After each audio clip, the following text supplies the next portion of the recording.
Welcome to the Bible in Your Life podcast. This is week 2, day 5, and we'll be continuing to read from the Christian Standard Bible. Please feel free to join us every Sunday at 6:30 p.m. where we discuss the weekly readings. Zoom details are found in the description below. Let's begin. Job 24. Why does the Almighty not reserve times for judgment? Why do those who know him never see his days? The wicked displace boundary markers. They steal a flock and provide pasture for it. They drive away the donkeys owned by the fatherless and take the widow's ox as collateral. They push the needy off the road. The poor of the land are forced into hiding, like wild donkeys in the wilderness. The poor go out to their task of foraging for food. The desert provides nourishment for their children. They gather their food in the field and glean the vineyards of the wicked. Without clothing, they spend the night naked, having no covering against the cold.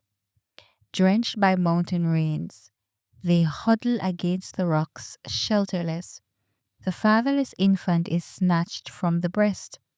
The nursing child of the poor is seized as collateral. Without clothing, they wander about naked. They carry sheaves but go hungry. They crush olives in their presses.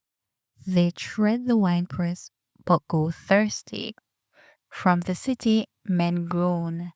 The mortally wounded cry for help. Yet God pays no attention to this crime. The wicked are those who rebel against the light. They do not recognize its ways or stay on its path. The murderer rises at dawn to kill the poor and needy, and by night he becomes a thief. The adulterer's eyes watches for twilight, thinking, "No eye will see me," and he covers his face. In the dark, they break into houses.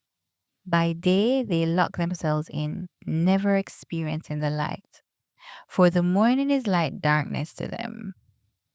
Surely they are familiar with the terrors of darkness. They float on the surface of the water. Their section of the land is cursed, so that they never go to their vineyards. As dry ground and heath snatched away the melted snow, so Sheol steals those who have sinned. The womb forgets them, worm feeds on them. They are remembered no more. So injustice is broken like a tree. They prey on the childless woman who is unable to conceive and do not deal kindly with the widow. Yet God drags away the mighty by his power. When he rises up, they have no assurance of life. He gives them a sense of security so they can rely on it, but his eyes watch over their ways. They are exalted for a moment, then gone. They are brought low and shrivel up like everything else. They wither like the heads of grain. If this is not true, then who can prove me a liar and show that my speech is worthless? Job 25. Bildad speaks. Then Bildad the Shuhite replied, "Dominion and dread belong to him, the one who establishes harmony in his heights. Can his troops be numbered? Does his light not shine on everyone? How can a human be justified before God? How can one born of woman be pure? If even the moon does not shine and the stars are not pure in his sight, how much less a human, who is a maggot, a son of man, who is a worm?" Job 26. Job's reply to Bildad. Then Job answered, "How you have helped the powerless and delivered the arm that is weak. How you have counseled the unwise and abundantly provided insight. With whom did you speak these words? Whose breath came out of your mouth? The departed spirits tremble beneath the waters, and all that inhabit them. Sheol is naked before God, and Abaddon has no covering. He stretches the northern skies over empty space. He hangs the earth on nothing. He wraps up the water in his clouds, yet the clouds do not burst beneath its weight. He obscures the view of his throne, spreading his cloud over it. He laid out the horizon on the surface of the waters at the boundary between light and darkness. The pillars that hold up the sky tremble, astounded at his rebuke. By his power, he stirred the sea, and by his understanding, he crushed Rahab. By his breath, the heavens gained their beauty.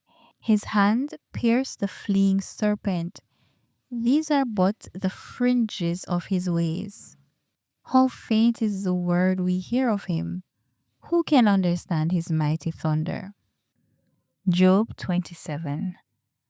Job continued his discourse, saying, As God lives, who has deprived me of justice, and the Almighty who has made me bitter, as long as my breath is still in me, and the breath of God remains in my nostrils, my lips will not speak unjustly, and my tongue will not utter deceit. I will never affirm that you are right. I will maintain my integrity until I die. I will cling to my righteousness and never let go. My conscience will not accuse me as long as I live. May my enemy be like the wicked, and my opponent like the unjust. For what hope does the godless person have when he is cut off? When God takes his life? Will God hear his cry when the distress comes on him? Will he delight in the Almighty? Will he call on God at all times? I will teach you about God's power. I will not conceal what the Almighty has planned. All of you have seen this for yourselves. Why do you keep up this empty talk? This is a wicked man's lot from God, the inheritance, the ruthless deceit from the Almighty. Even if his children increase, they are destined for the sword. His descendants will never have enough food. Those who survive him will be buried by the plague, yet their widows will not weep for them. Though he piles up silver like dust and heaps up fine clothing like clay, he may heap it up, but the righteous will wear it, and the innocent will divide up his silver. The house he builds is like a moss cocoon, or a shelter set up by a watchman. He lies down wealthy, but will do so no more. When he opens his eyes, it is gone. Terrors overtake him like a flood. A storm wind sweeps him away at night. An east wind picks him up, and he is gone. It carries him away from his place. It blasts at him without mercy while he flees desperately from its force. It claps its hand at him and scoffs at him from its place. Job 28, a hymn to wisdom. Surely there is a mine for silver and a place where gold is refined. Iron is taken from the ground and copper is smelted from ore. A miner puts an end to the darkness. He probes the deepest recesses for ore in the gloomy darkness. He cuts a shaft far from human habitation, in places unknown to those who walk above ground. Suspended far away from people, the miners swing back and forth. Food may come from the earth, but below the surface, the earth is transformed by a fire. Its rocks are a source of lapis lazuli, containing flecks of gold. No bird of prey knows that path. No falcon's eye has seen it. Proud beasts have never walked on it. No lion has ever prowled over it. The miner uses a flint tool and turns up ore. The miner uses a flint tool and turns up ore from the root of the mountains. He cuts out channels in the rocks, and his eyes spot every treasure. He dams up the streams from flowing so that he may bring to light what is hidden. But where can wisdom be found, and where is understanding located? No one can know its value, since it cannot be found in the land of the living. The ocean depths say, "It's not in me," while the sea declares, "I don't have it." Gold cannot be exchanged for it, and silver cannot be weighed out for its price. Wisdom cannot be valued in the gold of Ophir, in previous onyx or lapis lazuli. Gold and glass do not compare with it, and articles of fine gold cannot be exchanged for it. Coral and quartz are not worth mentioning. The price of wisdom is beyond pearls. Topaz from Cush cannot compare with it, and it cannot be valued in pure gold. Where then does wisdom come from? And where is understanding located? It is hidden from the eyes of every living thing and concealed from the birds of the skies. Abaddon and Death say, "We have heard news of it with our ears, but God understands the way to wisdom, and he knows its location. For he looks to the ends of the earth and sees everything under the heavens.